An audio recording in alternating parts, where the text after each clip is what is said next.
Paano nga ba matatransfer itong diamond into Cellcoin? So, ito yung topic natin for today. Hello everyone! Welcome to DivaUp. So, my name is Erlene. Isa po akong agent dito sa DivaUp na meron akong host na 74 at ngayon naman ay may agent akong 38. So, nabawasan yung ating agent last time dahil sa criteria na dapat nilang ma-reach. So ngayon, papakita ko sa inyo itong ating diamond na matatransfer dito sa ating Cellcoin. Una, i-click lang natin itong withdraw. So ganito yung magiging dashboard natin.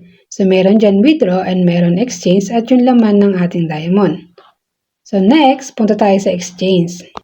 So ganito naman po ang inyong makikita sa exchange. So, meron dyan exchange for your user wallet and meron naman dyan exchange for your agent wallet.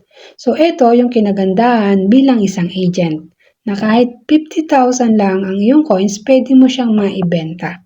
So, meron dyan 50,000, 100,000, 500,000, 1 million, and 5 million.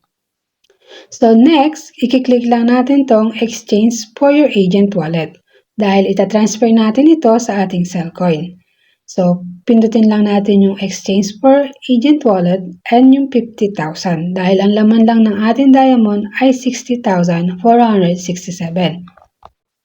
So, once na naklik mo na yung exchange for your agent wallet at yung 50,000, so ganito po yung lalabas. So, i-click lang natin yung confirm. And then, ganito naman po yung lalabas, exchange successfully.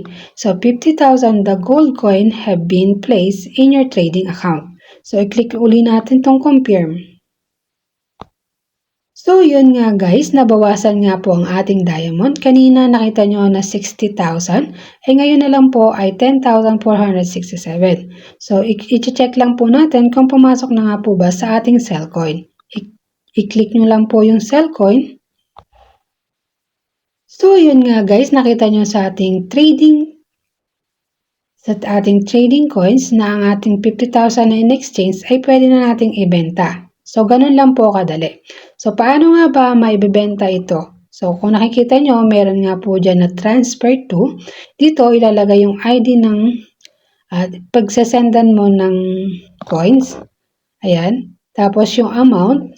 Tapos, kapag user or agent, pwede ka mag-send. Ganito yung isang sample. So, i-type nyo po yung number and then i-click nyo po yung confirm. Lalabas yung kanyang pangalan kapag na-click nyo yung confirm. Tapos, ilalagay nyo ngayon yung amount. So, kagaya nito. Ayan. So, nilagay ko yung name, yung ID, then confirm, tapos amount, then i-click ko yung user kasi dun niya ilalagay yung coins na binili niya.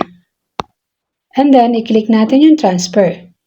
So, ganyan nga po yung lalabas once na nakapagbenta ka ng coins. And before you confirm, pakita mo muna ito dun sa mismong tao na bumili sa'yo ng coins para ma-confirm niya kung siya ba talaga yon.